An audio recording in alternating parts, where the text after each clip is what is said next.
everyone, and welcome to the JCPS Digital Live show today. I am Jack Bosley, one of the digital innovation leaders for JCPS, and joined today by some of our other JCPS digital backpack trainers, Danielle Washburn and Elaine Abernathy, two other digital innovation leaders for JCPS. How's it going, everybody? It's going great. I am really excited about this show. Yeah, it's going to be a good one. Elaine is going to be running the control room today and taking questions from the YouTube live chat. So make sure you drop in there and introduce yourself and tell us what school you're at or what district office you're from. If you don't have the chat capability, make sure you're logged into YouTube. And while you're there, please make sure you hit the subscribe button so you can continue learning with us. Today, we are featuring Allyson Heinrich, who's a rock star fifth grade teacher at Wellington Elementary. Allyson, thanks so much for being here today and sharing your ideas with us. I'm going to turn it over to you now. Thank you, Jack. Thank you so much for having me today and for believing that I had something worthwhile to say. I'm here to share with you all how I created digital self-correcting independent practice problems during my math workshop time using Google Sheets. Prior to this, my students were doing their math work in their notebook, in their Seesaw journal, or on various activities I would push through our Google Classroom. They were all great resources, but I was struggling with giving my independent workers feedback in a timely manner. I felt like waiting until the next day or a couple of days later didn't allow my students to connect the feedback with the action, and therefore their moment of struggle was lost. So I found the solution to this problem a few weeks before K-Prep when I saw a tweet from a teacher in South Carolina about what's called conditional formatting in Google Sheets. So I decided to turn one of the review sheets that I normally give my students on paper into a digital self-correcting Google Sheet. I call it a math independent work grid, and how it works is my students solve a few problems each day. And thanks to conditional formatting, you can make a cell change colors based on what a student types in as their answer. So I formatted the answer cells on my math grid so that when my students typed in the correct answer to the problems, they turned green. This was a huge time saver for me. I wasn't as frustrated throughout the week because I wasn't having to spend so much time each day grading my student work or giving feedback on my student work. It does require a lot of front loading to create one. It does take some time, but once you make your first one, you get faster at it. And it's definitely worth it to have that extra time throughout the week to focus on your instruction instead of having to worry about, grading, correcting, giving that feedback. My students loved it. They felt intrinsically motivated to get their answers right so that their cell would turn green. It was like a game for them. But the best part about it for me was if they didn't get the correct answer, if their cell didn't turn green, Google Sheets has another feature called data validation, and that allows you to drop a hint to your students. And it pops up as instant feedback, maybe some kind of tip to help them be successful at that problem. And that really helped me. It helped keep me from getting interrupted during a guided math group, but it also helped keep my students from sitting there stuck on the same problem for 20 minutes without being able to have that little hint or feedback to get them through it. So I'm going to share how to create one of these. When you open a new tab or a new window up in your Omnibox right here, you will just type in sheets.new. It's a little trick that I learned to open a new blank document instead of having to go to your drive and then click new and then click Google Sheets and blank template. You don't have to do all that clicking. You just type that into your Omnibox and it'll open a brand new document. And that works for slides, forms, docs as well. Love that. Didn't know that, Allyson. So Yeah. that's fantastic. Yes. So once you get your blank sheet open, you want to give it a title. So I would title it Math Independent Work Grid. Excuse me. Maybe number 1. This is the first one that we're doing. And so this is the sheet that I would normally give my kids. Just a regular worksheet with problems to solve on it. And they have a few questions to solve each day. So I'm going to set up my sheet to look very similar to that and have my days of the week. Also give them a space to a column with cells to put their answer. I'm just going to show you Monday instead of showing all days of the week. Okay, so now that you have it set up, you can insert your questions or your problems that you want your students to solve in different ways. You could simply just type it in. So if we're solving order of operations, I could just type in the expression like that and resize my cell so that it will fit. Another way to do it, if you want it to look more like the worksheet itself, is to use your snipping tool or your print screen tool to take a picture of the question. And then once you have all of your snips of your questions, you highlight the cell you want the question to go into, click Insert, Image, Image in Cell, and you will upload that from your computer. I usually save the images into a folder like Math Grid number 1, Math Grid number 2, and then maybe name the picture Monday number 1, Monday number 2, just so that whenever you're uploading the pictures, it doesn't take as long. Once you get your picture in there, you'll want to use the arrow to resize the cell so that picture is big enough to see, and once you get it the way that you want it, you'll be ready to start doing your conditional formatting. So my student answers are going to go right here. And if you right click, scroll down to conditional formatting, I'm going to edit this cell so that if they type in the right answer, it will turn green. The way that I do that is on this drop down, I select text contains. You could also do text is exactly. There are many different options you can use, but I just use text contains. The answer to this expression would be 37. So I'm going to type in 37 in that box, and then I'm going to have the color be green. You could choose whatever color you want. Click done. So now when they type in 37 to the box, it turns green. They got the answer right. There is another thing that you can do if you want to. In the same place, when you right click and go to conditional formatting, you can add another rule, and you could change it if the box does not contain or is not exactly your answer. You can have that change a different color if you want to. I just leave it blank if they get it wrong. I don't have it change a different color for that.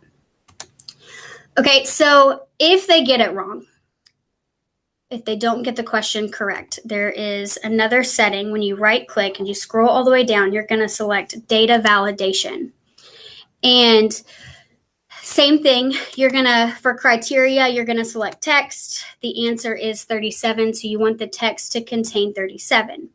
If it doesn't contain 37, you're going to reject that, but then you're going to select this box right here that says Show Validation Help Text. This is where your feedback can go. So right here it says enter text that contains 37. I'm not going to want that. That's giving them the answer to the problem. So you'll delete that and type your own feedback in. So let's say for this question, my student is unaware that multiplication must be performed first in the parentheses. So my feedback would be, remember that the order of operations still apply when working in the parentheses. Okay, and then you'll save that. So now what happens is if a student has hovered over the box, your little hint will pop up right there, my feedback that I gave. Or if the student types in the wrong answer, let's say they typed in 22, this notification will pop up, and there again is your feedback to them. Allyson, if I can interrupt for 1 second. Yeah. I usually use data validation on Google Forms, though you have taught me something new to use it in Google Sheets, and I think that it is a game changer for math teachers, even when inputting the equations, because, especially for high school and middle schools, some of our equations can get kind of crazy. Yeah. But if they have that equation somewhere in a digital form, they can just input it as a picture into Google Sheets. So I am learning as well. This is awesome. I'm so glad. The last thing that I wanted to share is sometimes when we send documents to our students, they have a habit of editing it or accidentally deleting something. There's a way that you can protect yourselves so that that doesn't happen. Just highlight what you want to protect. So once I get all of my questions in for Monday, I might highlight those, right click, and click Protect Range. It'll want you to name this range, so I will name it Monday. Those are Monday's questions. And when you set permissions, you want to make sure it says that only you can edit that range. That way they can't accidentally delete your questions or edit them or anything like that. Click Done, and that is saved. So that's it. You would just repeat the same process over and over again for each question, inserting the image or just typing in the question, conditional formatting, the data validation, and then protecting whatever it is that you don't want to be edited out. Allyson, that I agree with Danielle. It's a game changer for the math teachers. It's such a great idea. How often do you use this with your kids? Is this something that they use daily or? Yes, I just discovered it not too long ago, so we only used it for a few weeks, but my students were working on this every single day during our math workshop time when I was with the group and interventionist was with the group. My kids that were at their desk, this is what they were working on as a review before K-Prep testing. So then how do you share, I have an idea of how you share, but how do you share this sheets with your students? I created an assignment in Google Classroom and pushed it through that way. You want to make sure that you do an assignment. That way it can make a copy for each student and they each have their own grid. And so I just send it through. And then at the end of the week, when they've finished all of their problems, they can just turn it into you. Great. And Allyson, do your kids primarily use Chromebooks or iPads, or is it a mix when they're doing the actual work? My class is 1-to-1 with Chromebooks, so they are on Chromebooks. Yep. All right. In the slideshow deck for this show, I snipped all of the steps and attach them to a slide so that you could save it, refer back to it, share with whoever may want it. So every step that I just walked you through, you can see a little snip of that throughout these slides. And then at the very end of the slideshow, I just wanted to add some tips that I learned along the way. The first one is you just want to make sure that you teach your students how to use this kind of document, what your expectations are for it, just show them what it looks like, where do they put their answers. The problem that I used only had one answer, but maybe you have a question that has more than one answer and you need to teach them how you want them to type that in. Do you want them to separate their two answers with a comma or a hyphen? And that will help you save so much instructional time if you model it for the first few days, gradually release that responsibility to them. That way you're not having to deal with technical difficulties while you're working with your math group. If I did have a student still struggle with the problem even after they read the feedback that I left for them, I also taught my kids, move on. Don't stay stuck on that problem. Don't keep trying over and over again until it turns green. Just leave me a note and I would get back to that student as soon as I could. But I did have to make sure that I taught that to them too. Yeah, I would think that, with your integration of Google Classroom, that having links to, oh my gosh, I forgot, Khan Academy, potentially, like if there were videos there that explained whatever it is that you were working on that day, that also might be helpful to have as attached into the assignment.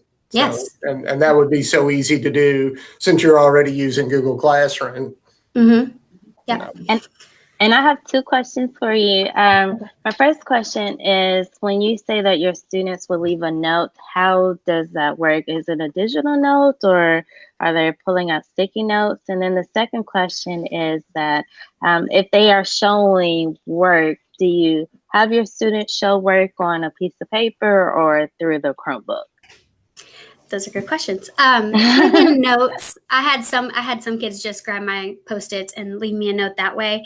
But I do have some more techie students that like to add comments within the document or leave me a note that way. So a little bit of both. It just depended on the student. Either way, I didn't mind. And then, sorry, what was your second question again? About showing work, like the order of operations. Do you require your students to show work? And if so, how do they show you their work? We use our math notebook a lot. And so whenever we are doing something on the Chromebook, they usually have their notebook in their hand as well, working out those problems and showing how they came to that answer. There are other times where they may be with a partner and they're reflecting on the strategies that they used, and I might use a digital tool that way. With these grids, they were working it out in their math notebook. Awesome. And I'm sorry, I do have one more question. Okay. About student engagement. Have you seen an increase? Have you seen more students doing and liking math? FYI, I know I told you before, but I am a former math teacher as well. So this is awesome. Yeah, it definitely helped. It's hard when kids are working independently. They're not as motivated to want to do their best. So I think doing it this way helped a lot of my students really want to work to get those answers right, just so that they could have a green box. It really was a game changer for those kids that I wasn't meeting with at the time. Awesome. Thank you. All right. Elaine, did you pop in on the chat? Were there any questions that we're need to address from there, or we just have people watching? We just have some people watching now. Just do want to give a shout out to Amy Buss from, I believe, Warren County, and she is out of our district, but she is watching, and she's going to share this. Her comment was she was going to share this with her math teachers. So, nice. Allyson, you're changing the practice for lots of people, so you should feel very proud of yourself. Thank you. Hopefully I was helpful, and even if you can't use it in math, maybe you can use it in a different subject area. And I even started using the conditional formatting for my progression charts, and I know a lot of people use it for data analysis as well. So hopefully somebody can use what I got. There's going to be a lot of people who are going to be interested in this for sure. Awesome. So, well, it was a really great show. Thanks again, Allyson, for being here and sharing your ideas. Elaine, can you share how people can stay connected to the JCPS digital learning work? Absolutely, Jack. I would be happy to. So you can receive on-demand video support by subscribing, as Jack said earlier, to our JCPS digital learning channel here on YouTube. And all you have to do is click that red subscribe button and make sure that you are logged into your channel or to your YouTube account through your JCPS account. If you can also follow us and contribute on Twitter with the hashtags JCPS Backpack. We are JCPS and the power of pause. So till further then, we're going to just wrap this up, and everyone have a great summer. Yep. Bye. Thanks so much. Thanks, Allyson. Thank you.